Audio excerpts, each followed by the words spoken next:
Welcome back, everybody. I hope that you had a great break and you're recharged and ready to step into this final session of these amazing 2 days. I cannot believe that it's already coming to an end, but we have come to our closing keynote.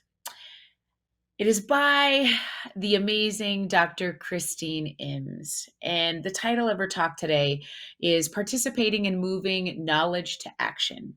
Think ethically, behave intentionally, and try. In her keynote, she'll share some perspectives on optimizing the participation of children and young people with disabilities and work on family engagement in research. Then afterward, join me back here for our end of day reflection and our first ever KBHN conference award ceremony. You don't want to miss it. But first, our moderator, the amazing Brenda Agnew, who is the parent and family advocate. She is also a client liaison with Gluckstein Lawyers and a school board trustee with the HCDSB, where she is also the chair of the Special Education Advisory Committee. Please help me in welcoming Brenda Agnew. Great. Thank you so much, and thank you so much for having me. It's a great conference, and I'm thrilled to be a part of it. And it's also my pleasure to be able to moderate this session and to welcome Dr. Imms today. So I just want to, I'm going to read her bio, but I just want to say that I had a much longer bio and she said, let's take that down a little bit. And so that's the kind of personality you're dealing with. So you're going to get an abbreviated version of how awesome she is. So let me go through this. So Christine Imms is the Apex Australia Chair of Neurodevelopment and Disability at the University of Melbourne and a Fellow of the Occupational Therapy Australia Research Academy. She is also an associate member of CanChild. Christine's research has focused on investigating and optimizing the participation of children and youth with disability and their families, and for the past several years has been undertaken in partnership with parents and young people with disability. So again, my pleasure to moderate this session. Welcome, Dr. Imms, and over to you. Thank you so much, Brenda. And it's my absolute pleasure to be here. I was thrilled to be asked to present at your conference, and I'm an enormous fan of everything Canadian, so it's great to be here.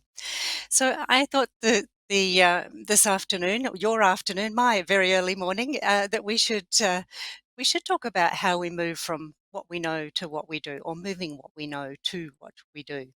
So that's what I'd like to talk about. I want to start, though, with an acknowledgement of country. This is a tradition for us in Australia. I want to acknowledge the traditional owners of the land that I am on today, and this is a photo of my local neighbourhood, and these are Wurundjeri lands. I also want to acknowledge the traditional owners of the lands that you are all situated on, and for me, that's partly a time for me to acknowledge that Indigenous Australians have been custodians of our lands and waterways for thousands of years, and I pay my respects to their elders past, present and emerging. So where are we going in this presentation? So 5 short segments. I plan to talk for about 40 minutes. So first is I want to tell you a little bit about what young people with disability and parents tell us that's important to them. Then I want to talk about how we can create some pathways to change through participation, and then focus on research as a life situation in which we participate. And that will bring us to talking about partnering and research. And then really just to finish up with those 3 taglines on my title presentation about thinking ethically, behaving intentionally, and getting on and trying. So, at the moment, there's quite a lot going on in Australia in the field of disability. And this infographic picks out 5 or 6 different bits of activity. And they are, of course, of varying importance. So we have a disability strategy. So it's just been reset for the next 10 years. We have a national disability data asset being built, which will bring administrative data sets from across different sectors of Australia together to help us really have population level data about disability and its outcomes in terms of employment and education and health. We have a pretty new disability insurance scheme, which you may have heard of, called our NDIS, which actually has shifted us from the government funding, block funding organisations to provide services to providing personalised funding packages to individuals with disability for them to manage. We also, unfortunately, have a need of a Royal Commission into abuse and neglect of people with disability. And then in the middle section, this green bar in the middle of this infographic, we have a pretty new Commonwealth investment in a new National Disability Research Partnership. And that partnership aims to establish some quality processes and impactful research outcomes across Australia. And one of the tasks of that partnership is to deliver a 10-year National Disability Research Agenda. So I'm part of a very large consortium made up of universities, but also non-government organisations and advocacy groups. And this consortium is working together to develop the agenda. And developing the agenda has involved these multiple phases. And the phases have started out with the planning and us bringing the consortium together, but then also looking at what do we already know from the research that's been conducted about disability in Australia and that research mapping phase. Those two phases are finished and we're just at the end phase of our consultation. So with the consultation, we had about 1,600 people complete surveys and another 300 people take part in interviews or focus groups to talk about what was important to them, but also what helps them achieve the important things, what makes it hard for them to achieve the important things, what needs to change, and really what should our research focus on. So today I just want to focus on the interviews and focus groups that our particular team did, that we did, with 50 people. And these 50 people were parents of those with child-onset disability and young people aged between 10 and 30 years with disability. So our findings from these 50 are consistent with the broader consultation, but the work of bringing that broader consultation together is still ongoing. So I really want to focus on what we heard. So let's start with what's important. So I think there are no surprises here. Everybody, all people, want a good quality of life. And that includes family, friends, support systems, well-being, happiness, and connection with others. So for example, our adolescents talked to us about the importance of kindness of others. Our young adults talked about having genuine friendships. And parents talked about having stability and security for the whole family. They also talked often about independence, choice, and autonomy, and the importance of those elements in their lives. For example, adolescents talked about being able to take part in preferred community activities, and sometimes that was hard. Young adults were clear they want a voice at the table, they want to be part of the decisions that are taken. And parents talked about being future focused so that children can reach their full potential and that they're okay even when the parents are no longer around. There was lots of conversation about equal opportunities in education, employment, and social situations. These are necessary for thriving rather than just surviving. It's also important to have service systems that work well. And young people talked quite a bit about the importance of physical activity to their sense of fitness and being able to maintain their health. So although each of the groups had different examples and sometimes slightly different foci, there was remarkable consistency in the messaging across all of the other answers to those questions that we asked. So the analysis across the questions and the groups, the age groups, lent itself to us developing 4 overarching themes. The first theme is the strong and consistent message from everyone that people with disability and those close to them need to be engaged and involved in decision making, that their lived experience within every sector was important: health, disability, education, recreation, and employment. Their experiences in each of these sectors needs to be much better understood and be used to drive system changes. They advocated strongly for much better understanding of the impact of child-onset disability on the whole family, including the disproportionate impacts on mothers and the impact on siblings.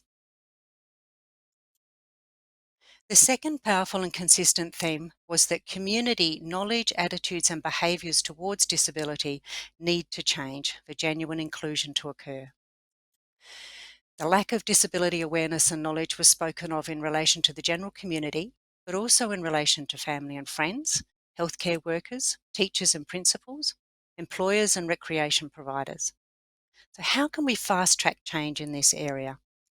As one of our 10-year-olds said to us, we need to change the amount of effort that communities put in to help disabled people. We really do need to address attitudes, knowledge and behaviour across every sector in our communities. The third theme was about getting the right services at the right time. Services across all sectors need to be accessible, coordinated and integrated. All participants discussed our new National Disability Insurance Scheme.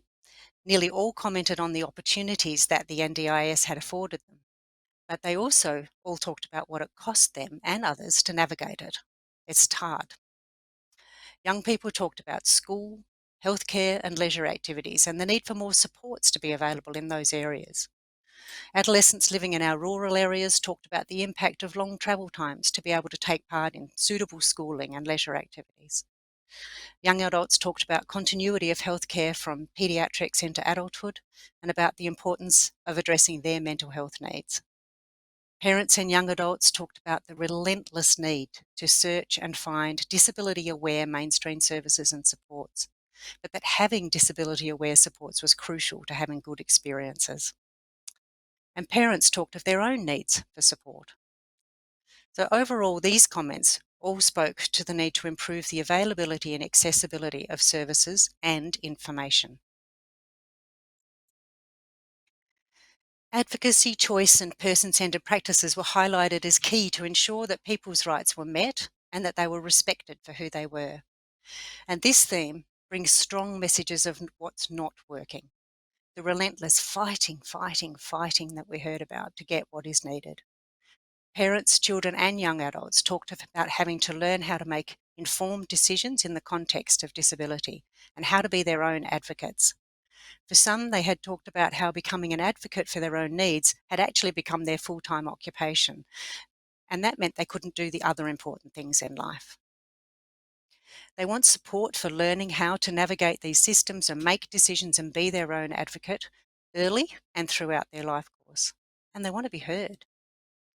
Genuine person-centred approaches, including case management and coordination of care and support to address individual needs, was felt to also be important for everybody, but also particularly for those marginalised families. And if indeed we are able to provide better quality integration and support and listening, that actually we would support changing society attitudes to disability.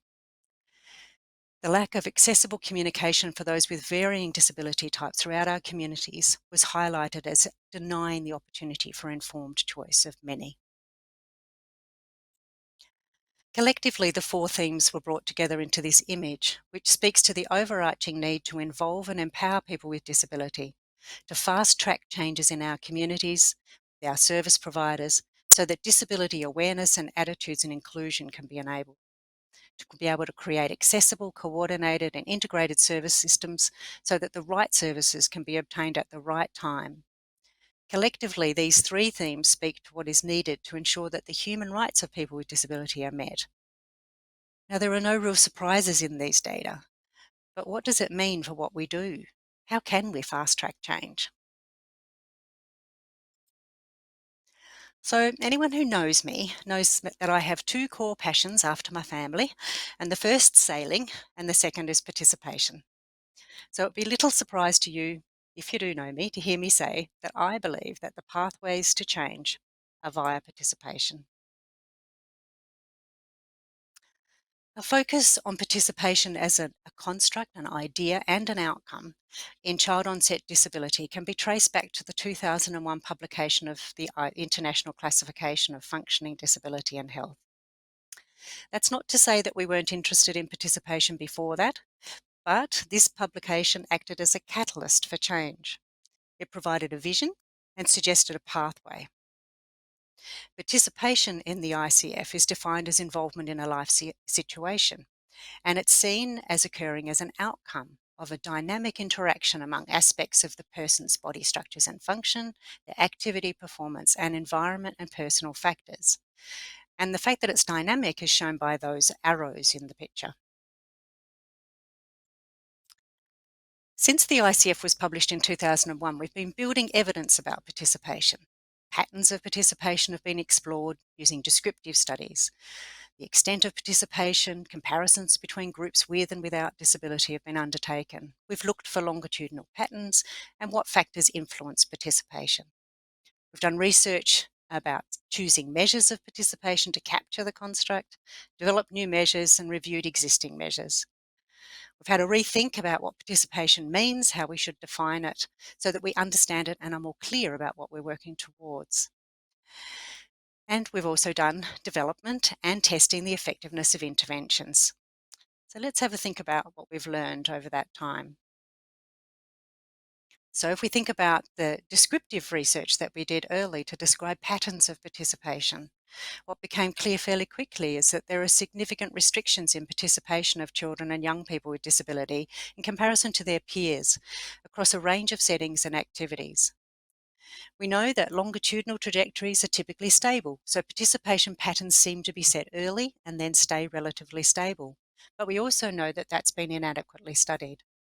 There are lots of factors that influence participation, but they're often environmental, physical barriers, transport issues, attitudes of others, policies, provisions of support from people that may or may not be present, whether or not activities are adapted, and socioeconomic resources. We've also learned about measures. The early measures of participation really confounded the idea of participation with independence and skill development. So that means that you basically sort of were thought to participate if you could do it all by yourself, as opposed to if there was a need for support to be able to do it. And that became a problem. But we do now have a range of conceptually grounded and psychometrically sound measures, and there's some examples on this slide that are available for young people, many of which have come out of Canada. We've also done some research around constructs. So participation in the ICF was defined as involvement in a life situation, but this further work really highlighted that there were two essential elements: attendance, so being able to be in the situation, and involvement, which is the experience of participation while attending. And that those two ideas of participation are situated within a family of participation-related constructs. I'm going to talk more about this. We've also learned about interventions, and we've learned that focusing on participation-focused therapies really need to not focus on changing body structures and functions alone, because that does not change participation. Effective interventions for participation involve setting participation-focused goals, so being focused on attendance and involvement, providing intervention in natural contexts, and using coaching or mentoring to support young people in their situations, and to look for solutions to the problems that make it hard to participate. So interventions that are tailored to the individual are more effective. And again, there's multiple examples of evidence-based interventions available. Alongside developing all of these other things, there's been some tools that have been developed to help us in undertaking participation-focused interventions or approaches.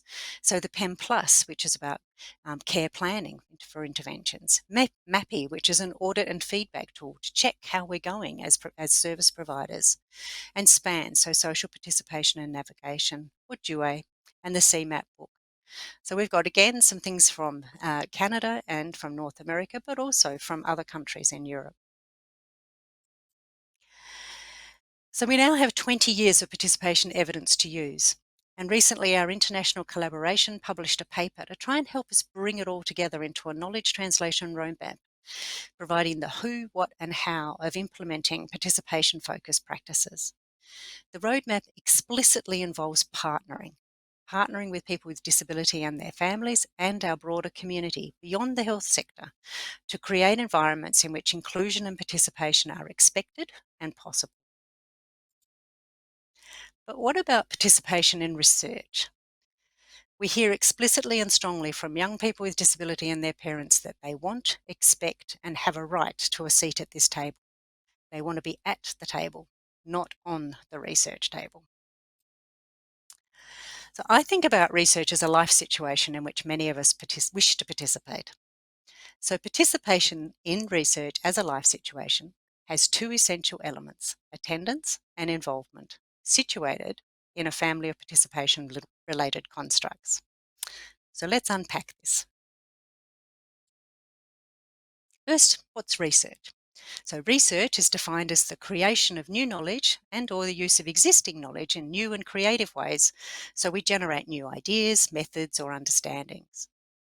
Research is commonly described as a cycle that, starting at the top, is about deciding what to research, deciding how to do the research, let people know what you learned, and then working out what you should research next. And back around you go.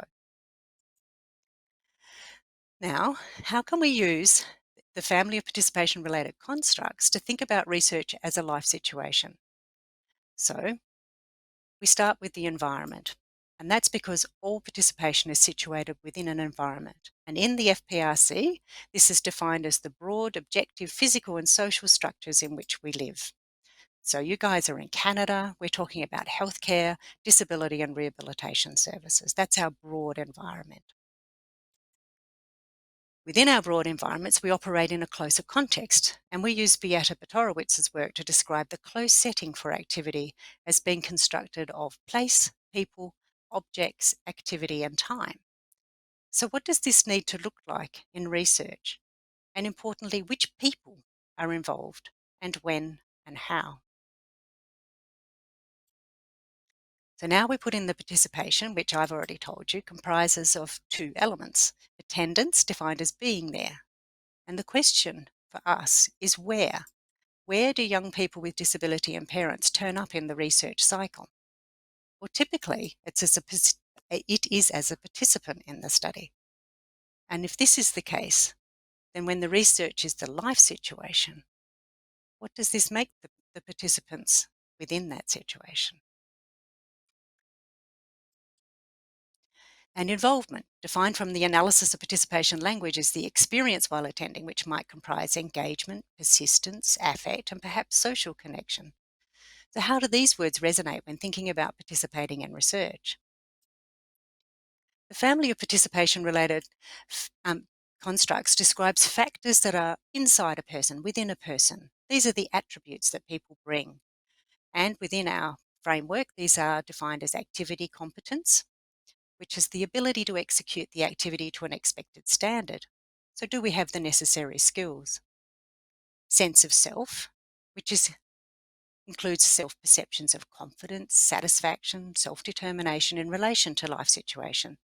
And preferences, which are the interests or activities that hold meaning or are valued to people. So what are the preferences of people with lived experience of disability towards research? So these person factors are influenced by participation and in turn influence future participation. So they're important to participation, but they're not the same as participation.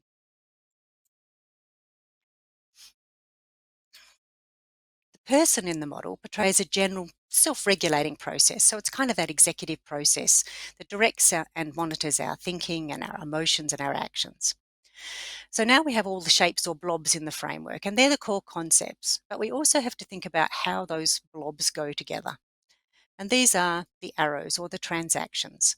So the family participation related constructs is a transactional framework. And we hypothesize that there's a range of transactional exchanges among the concepts. Between activity and participation are processes of acting and learning. So we gain competence as an outcome of our actions. So we learn research skills over time through participation. And it's also a predictor and enabler of future participation. Between sense of self and participation, we hypothesize that there's a process of engaging and perceiving. How we feel about ourselves or perceive ourselves is a result of our experience of participation, our sense of satisfaction or our efficacy in relation to that experience. The processes between preferences and participation are choosing and complying. People choose a preferred activity or comply or cope with choices made by other people based on past experiences or their expectations for future participation. Processes between the intrinsic constructs are also important. So the individual experiences a sense of competence or not in the life situation, which colours their sense of self as someone who can act in the world and achieve something. Between sense of self and preference is that act of interpreting. So it's the interpretation of our past or current experiences in relation to how we feel about ourselves and our competence, which influences the development of our preferences. So it's both the experience of participation in research and the interpretation of that experience that forms our preferences. So the framework not only describes those internal personal and participation processes, but also thinks about the environment and the context. So the environment and the context are seen as providing or regulating opportunities for participation, and the individual is seen as responding or influencing the context or the environment. So there's an exchange, and both are changed. So, in terms of the environment, it's important to recognize that there's both an actual and a perceived aspect to both the environment and the context. Maxwell calls them the 5 A's. And if research is a life situation, we need to ask ourselves, is it available? And by that I mean, does it actually exist in your area? Is it accessible? So, if it's available, can you get to it? Can you get in? Is it affordable? From that perspective, we're thinking about time, effort, energy, not just money. And if it's those three, if it is available, accessible, and affordable, we think this will influence whether or not you can attend. And if you can attend, then we have to ask, is it accommodating? Does it actually accommodate for your needs? And are those accommodations acceptable to both you and to others? Because that will influence the extent to which you can be involved. So when we think about participation in research, there are several questions we need to ask ourselves. Is it possible for community partners to be present at each of the research phases? And to what extent is it possible for our community partners to be involved while they attend these different phases? What about the personal attributes of ourselves and our partners, because that influences our participation experience? They both contribute to and are developed from participation experiences. And we need to think very carefully about the context. And in this regard, we need to ask ourselves, to what extent are our research environments available, accessible, affordable, accommodating, and acceptable? So we have a way of thinking about participation in research, but what does it look like in practice? And I just want to share two examples with you from our work. Both involve wonderful teams of collaborators, and I've selected them to show you sort of a variation in approaches and considerations in relation to involvement. The first is our Envisage program, which you may well have heard about, as it's a Canadian-Australian collaboration, and I acknowledge the team and the partnerships. Envisage takes an integrated knowledge translation approach, which means that we have purposefully sought to collaborate with those for whom the research outcomes and outputs are intended to benefit throughout all the phases of the research. The overall goal of Envisage is to address the needs of parents and families in childhood disability by supporting and empowering parents and caregivers with a way of thinking about disability in a strengths-based, future-focused way. What I want to highlight today, though, is the 5 phase approach to the research program. It started as a project and then grew up into a program. Phase 1, we have an idea, involved researchers sharing their emerging ideas for the program with groups of parents in webinars. We've got this idea, but what do you think? And all of this conversation occurred prior to any grant writing or pursuit of a detailed project. And it then went into the next phases. Phase 5, after we had formed partnerships, enabled us to build on those partnerships to develop workshops. And then we undertook some surveys of those workshops with other parents to partner to give us feedback on what we were doing. And then we could go to phase 4, where we actually do a formal piece of research and test whether or not it's effective. And following that into an even more rigorous form of evaluation of the effectiveness and usefulness of the Envisage program. But what's in focus here is the process. The process has been about partnering, about collaborating to decide what's next, about co-designing, creating something together collaboratively, and extending our reach to other parents and professionals. It's about learning together, and that meant we were all engaged in working out what to do next and then building from there. So we've built the Envisage Families program, but we've also extended the work in multiple directions with First Peoples, in Australia particularly with our international collaborators in Croatia, and with service providers.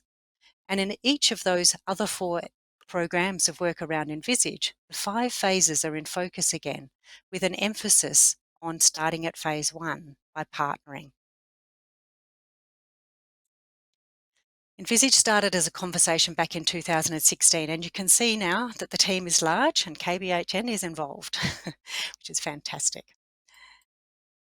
But what does Envisage look like in terms of our research cycle?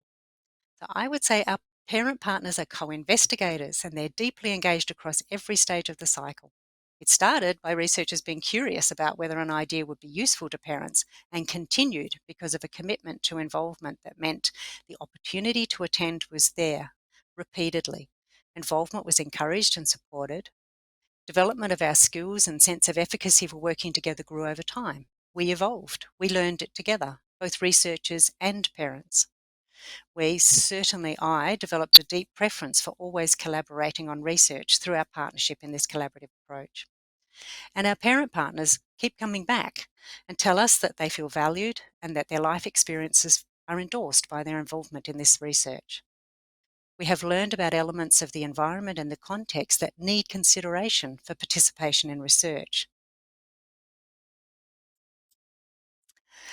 My second example, and again I'm presenting on behalf of an amazing team, and in particular I want to acknowledge Joan Gaines, Severstein Katsakis and Margaret Wallen as really key members and leaders of our consumer involvement work. So this example is from our Centre of Research Excellence, CP Achieve. CP Achieve stands for the Australian Centre for Health Independence, Economic Participation and Value-Enhanced Care for Adolescents and Young Adults with Cerebral Palsy. So you know why we call it CP Achieve, because that's too long. CP Achieve is a program of research rather than a research project. And today I'm focusing on our embedded consumer involvement program. First, this is the vision of CP Achieve. Our vision is an Australia where people with CP receive the best healthcare throughout their lives, not just in childhood, and that they live in and contribute to supportive communities that enable their participation. Fundamentally, the research group do not believe our vision can be reached without deep stakeholder engagement. Our engagement with researchers, clinicians and consumers started before the grant submission, and parents of young people with CP are members of our investigator team. We made a commitment as a team to nothing about us without us, and our active respecting of the rights of those with CP and families to exercise influence, and our commitment to including diverse perspectives, including those with significant physical, intellectual, sensory or communication impairments as research partners. Our grant included the following program of work, and this high-level summary shows it's busy and there's multiple strands and projects. The 4 key embedded themes that cut across all of the programs and projects are intended to inform everything that we do. The authentic consumer engagement theme is how we operationalise our commitment to involvement. So, our involvement framework started with grant funds being allocated to the theme, and we also seek additional funding to continue to support our growing engagement. We actually sat down and wrote an involvement plan. We wrote about our commitment, our values and our goals and strategies to make sure that it would happen. And then we endorsed that plan via our steering group. We have a leadership group, allocation of people resources to lead and ensure that we can do what we plan in terms of involvement. We have working groups, which is additional work, person and brain power, if you like, to achieve the tasks to make it all happen. And we have expectations that all researchers and research groups will actually be consumer informed and involved. And we have checklists and resources to guide them. This is the current structure of that theme, and it shows some of the complexity of operationalising our commitment to involvement. So I'm just going to briefly tell you. So we have our leadership group, whom I've already introduced to you. CP Unite is a group of 12 young adults who named themselves CP Unite, and they're our young adult advisors. We have an adolescent advisory group, a parent advisory group. We have multiple working groups that kind of emerge as they are needed and then fold when they're not needed anymore, when the tasks are done. So we have parent and adolescent advisory working group at the moment, evaluation of involvement working group, and then making sure that we can connect our advisory groups and our researchers to individual projects. And we have a mentor program as we provide mentors to our young adults and adolescents as a part of the process. The structure seems complex, but we need it. We need it because we aim for each of those planned studies within the CRE to have consumer involvement. So we have lots of studies to meet our aims and strategies. So we want each project to have consumer investigators. We identify an investigator to support as a liaison, and we have other advisors and stakeholder groups to inform our work.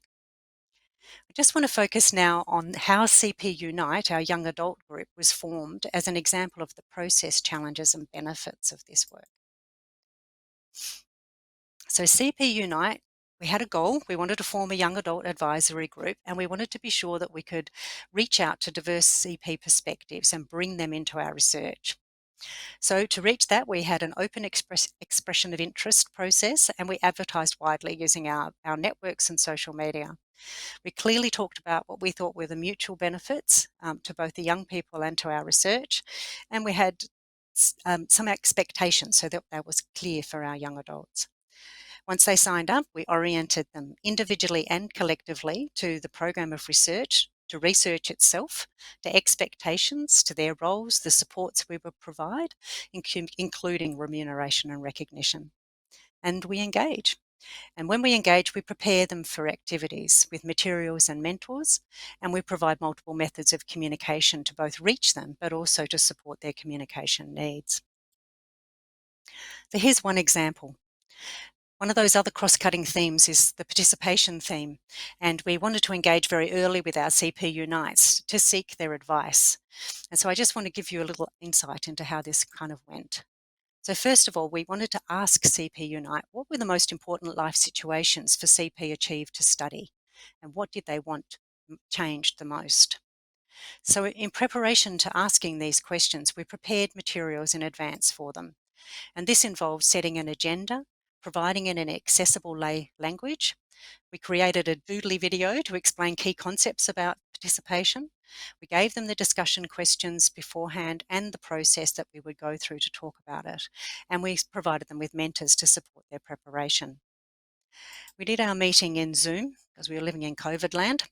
And we used Mural to support us. And Mural is an online collaborative whiteboard, and it just allowed our young adults to actually start to put their answers up on the board before the meeting happened, and also to contribute to it during the meeting if they wanted to. We then went back and we told them what we heard. We checked that we'd got it right so that we closed the loop of what we had heard with them. We then fed what we had learned across not only to the participation theme, but we mapped what we heard across all the projects of the CP Achieve team. And that meant we could feed their information across multiple places. And then we had some unanticipated outcomes. Actually, we're able to use their voice in a response to the Victorian Government's youth strategy consultation, because what they were talking about actually spoke very directly to a current consultation that was in process. But we've also were able to expand the view of the projects that we had planned to include new areas. And we were able to bring CP Unite members joined our theme team, and also others joined participation-specific projects. That turned into a tongue twister. But there are challenges. So in CP Achieve, there's a lot going on. There are a lot of projects to support, so it's big scale. It takes time to do it well, and supporting diverse needs requires a range of methods. And solving how to recompense people appropriately has been one of the biggest problems, and I don't know why, but it has. So getting the infrastructure right has been really important to us. There are huge benefits. We have significant value add to all our projects. The input shapes the direction, it grounds our research in day-to-day realities, and it builds capacity in the young adults with CP. Many of them in our CP Unite group now have had other opportunities to engage and be advocates, and actually to build skills in research and become part of other activities. And their influence is extending beyond CP Achieve. We've been able to help amplify their voices. And more importantly, we make fewer mistakes in our research. So what have we learned? We learn from what we have done in the past, and we always build on what we have done before. One of the things we have learned is to make sure it's on the agenda. So if we ever have a meeting, we talk about consumer involvement. It's one of the standing agenda items. One of the other things that we've learned is that respect and commitment are overt, and I think they result in far better outcomes. Everybody in CP Achieve takes it seriously. We are a very big team, and everyone takes this seriously, and everyone benefits. But we don't get it right all the time. So, research can be complex, and perhaps my examples make it seem even more so. But I really want to say to you that doing research collaboratively in partnership with parents and young people living with disability is powerful and completely doable. It's also required if we're to honour our commitment to human rights. So, we're familiar with the 4 healthcare principles of ethical behaviour. Participation of people with lived experience of disability in research as a life situation, I think, can be considered in light of these principles. Respect for autonomy means listening to those for whom the research is intended to benefit or inform. We heard loud and clear from 10-year-olds and up that they have opinions, they want to be involved, and they know they have a right to be involved. They cannot be involved if there's no opportunity to be involved. Respect for autonomy also means being flexible. What will work for whom, and what, and when. Non-maleficence, do no harm. This is important. Inviting people with disability into research teams without preparation and support, not okay. Seeking the viewpoints and experiences of parents and young people always risks raising painful experiences and carries potential for repeated trauma. Being aware of this, asking for what is needed, looking out for concerning moments, checking in to see how parent partners and young people partners are travelling are all essential. I don't believe it's up to the researcher to decide on behalf of potential partners whether to involve them or not. But it is up to the researcher to have their eyes wide open. Beneficence, do good. I know we intend our research to do good, and if there's not an obvious community benefit to be had from our research, we need to stop. However, here, I also want to highlight the need to be purposeful about the benefits to the individual of being involved in our research. What capacity building can be supported? What tangible benefits are possible in relation to training, career development, provision of references and supports for curriculum vitae, and of course, payment for services provided, as well as covering expenses? Justice. This is about fairness across the community, and we can think about this in many ways. Do we always tap the same people on the shoulder when we seek involvement? What are we doing to ensure that those who are most marginalised have a genuine opportunity to take part? Whose voices continue to be missing? Now, I'm all in favour of serendipity, but so too am I in behaving intentionally. And by this, I mean pausing as we progress from I have a good idea through every stage of the research cycle to ask, who's here? Who's not here? Is that okay, or do we need to act? Who have we heard from? Who haven't we heard from? Is that okay, or do we need to act? Where are we going next, and how do we decide to go there? My encouragement is that you be a purposefully reflective practitioner and partner. And try. And when trying, I always recommend starting where you are. And perhaps I've missed the mark in this presentation and your role is not research, but practice or management. But I'm certain that parents and young people with disability want to participate in all the things that affect them. So how do we enable and optimise the participation of people in our service design, our service delivery options, intervention choices, as well as our research agendas? If you could change one thing to improve the participation of children with disability and their families in your sphere of influence, what would it be? I hope I've given you both a framework for thinking about participation and a desire to partner in research. And I'm finishing with this slide as both a shameless plug for our conference next year, but also to reiterate the conference message. We are better together. Thank you. I hand back to you, Brenda. Thank you so much. And there was a bunch of comments that came in that I want to relay. But from a personal perspective, I've been involved in a number of research projects and initiatives over the years in the world of disability and family engagement. And to hear you say, nothing about us without us, to talk about purposeful, to talk about ensuring that who is there throughout the process. There isn't room, in my opinion, anymore to bring stakeholders in at the very end of a process. If you're, you need to have people from the very beginning in a co-design model, and to see your comments and your examples on the screen. I really truly hope that the practitioners and researchers that are watching today will take that to heart, and apply those principles to the way that they approach their projects. Thanks, Brenda. So just a couple comments that have come in. So we had comments from Jamie with Cerebral Palsy Canada Network, who said empowering individuals and families to move through barriers, envisage. I'm stumbling like you were today on my words. Is an amazing tool of resources, connections, and support. Another comment that came in from Kimberly Miller with Sunny Hill Health Center in BC Children's Hospital says, these are important and impactful programs. And another comment from Vanessa says, so incredible.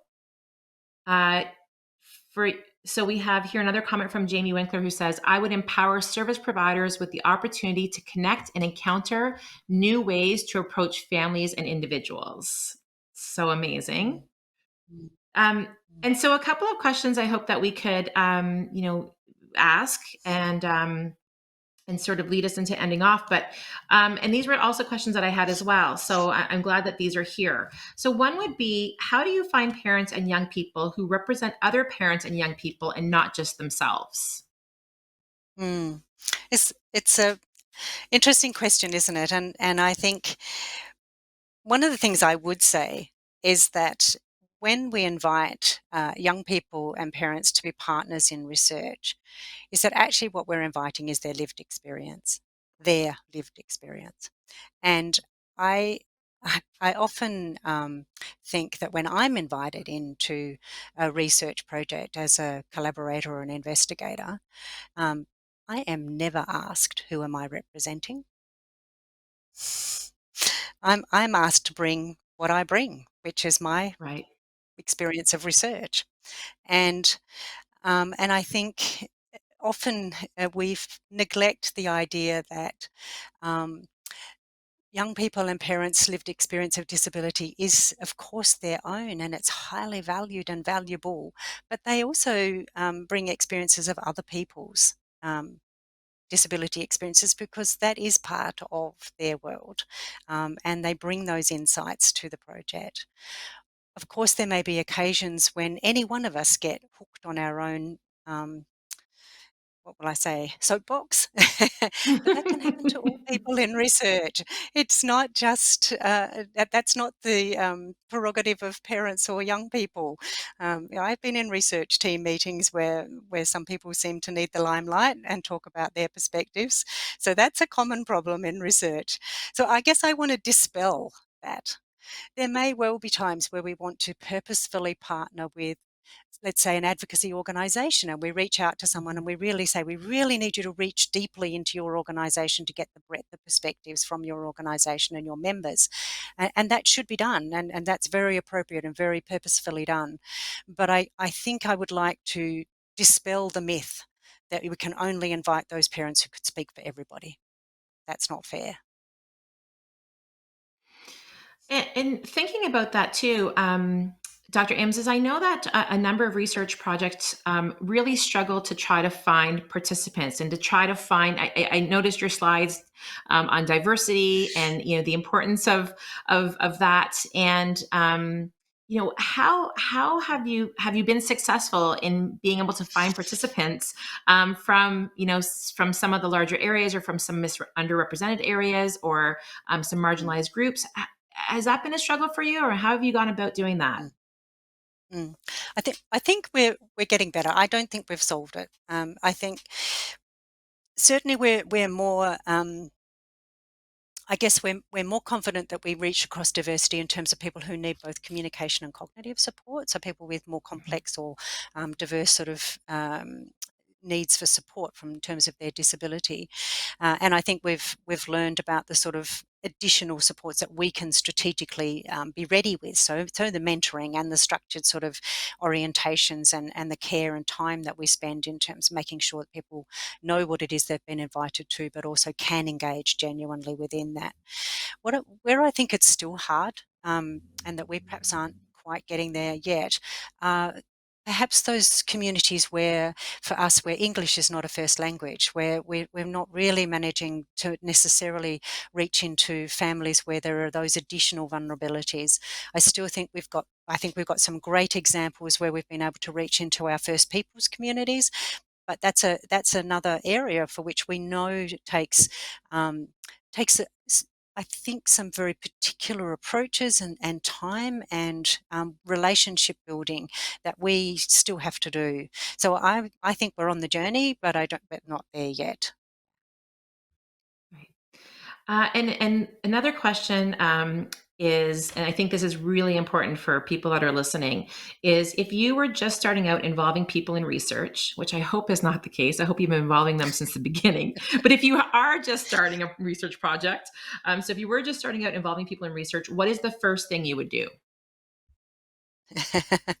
I would, well, I think the first thing I would do is find some people to talk about my ideas with, and I think this is the sort of start where you are answer. And I often have this question, and particularly in if I'm talking to students, for example, research students, or somebody who's come to a conference and they're sort of 2/3 of the way through their project, going, "Oh, I seem to have missed this bit." So my answer is always start where you are. So you can't go back and rewrite time, but you can share and talk and reach. So I think uh, when I first started engaging in research in partnership, it was kind of scary because you're not quite sure. I wasn't quite sure if what I was asking was reasonable. I was certainly didn't have the sort of information about structures and supports sorted. We kind of had to learn those together on the way. And I think, if you're also starting out in research and you're a novice researcher, then you've got a whole lot of other new things that you're learning as well. And I guess I would just encourage that it's certainly possible to learn together. And I think if you're open to that and that, like any good practitioner, that you know how to listen, I think that you can ask questions and get going. One of the things that we know is that it is unreasonable to ask for someone to join your grant 3 days before you submit it.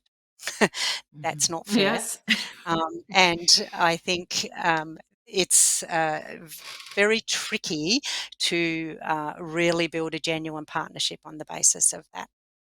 And even though I say start where you are, there are some times where you have to go, I've missed that boat for that, and I have to genuinely start at the next moment, which would be before you get the grant, because it'll be under review. You'll realise you've missed it, and you need to get that work going. So start where you are is always my answer, and ask people. Don't try to launch into the massive, great big thing first go. Join up with people who've done it before. Talk to people who've done it before. We now have a world of evidence available in the literature to help us. We've got, in fact, probably too many different ways of structuring things, theoretical frameworks about how you might do it, but also some really fabulous resources to draw on. Great. Thank you. And that was, I think, a great way to really summarize, everything you talked about today, and leave people with that thought. Hopefully that becomes something that becomes common practice for them, and they can take the experiences that you've shared, like I said, and apply those to their own projects. So thank you Brenda, can so I ask much. you? Yes. Ask me. Yeah. So is it your experience that it's really pretty common that people are partnering with research throughout Canada? Yeah, I mean, we're definitely seeing, In my experience, we're seeing a better trend of true partnership. We're really starting to see parents and patients be recognized as true partners, which is fantastic. I've been involved personally in some co-design models, which is so refreshing and so amazing. And one of the ones I was just a part of, actually, there was only 2 clinicians and 10 parents who were involved, and we're not used to that type of model. So I'm certainly seeing the engagement happening earlier. I have been, we know when you mentioned about getting that call 3 days before the grant application, I have been in that situation where I'm frantically filling out, the parent Yep. or patient partner form Yeah, to I've get in done for that. them. Right. So, I definitely have been that. But now we're starting to have conversations. I mean, we're starting to see, with some of the groups we're working with, that patients and partners are actually becoming involved in setting research priorities. So Yeah. before you're Yeah. even applying for grants or applying for any of those types of things, is what is important to the communities that you're looking at? What is, what are they looking for? And that to me is truly incredible, because there's no better way, I think, to set the stage on some of these research initiatives than finding out what's important to the population that you're researching. So Yeah. I definitely have been pleased with the trend that I'm seeing, and it's been much more positive than I would say my earlier research experiences, for sure. Mm, that's fantastic. Yeah, yeah, Seems it's like a great. no-brainer to ask people for whom it matters, right? And Why did we decide? yeah, Why that's did we exactly it. decide that was a new idea? Yeah, and it's really funny because we're the same way. I know every time, and it's always been interesting too, because I and not to put anybody down, but I've seen researchers that they're patting themselves on the back because they're like, look, we involved parents and partners and people with lived experience, and I'm like, that's what you should be doing. Yeah, Um, finally. right. So I feel the same way. I really think it's just been a shift of mindset. I think different lenses. And really just just different approaches, and I think that researchers and clinicians are seeing the results of that true engagement, of that relationship building, the true engagement.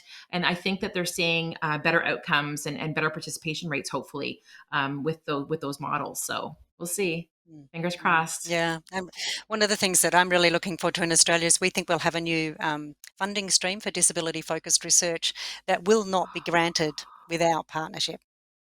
See, Yeah, so that's yeah, great. that to me is key. Yeah, that Mm. is key. So, so we'll see. Yeah. I think it's been trending well, like I said, and with people like yourself, leading the way in some of these initiatives and talking to other people as you have today, I really do think it helps maybe to shift again some of those mindsets and reframe their thinking on the approaches to how they do things. So, yeah. That's fantastic. Great. Yeah. Thank you. So thank you again so much. Tons of comments thanking you. People loved the presentation and it was so valuable. And so again, thank you so much for being here and for participating. We're so grateful. Oh, you're very welcome. It was my pleasure. I'm sorry I couldn't be there in Excellent. person. That would have been more fun. I know. Next time, next time. And I am going to pass it over to Jody. Jody Carrington is going to take over the reins again. Well, hello. Thank you. We're back. Oh my goodness, that was phenomenal. Brenda, thank you so much. Your conversation, the discussion was so enlightening. And I think so many things, what I realize happens all around this globe is that we just want to stay connected.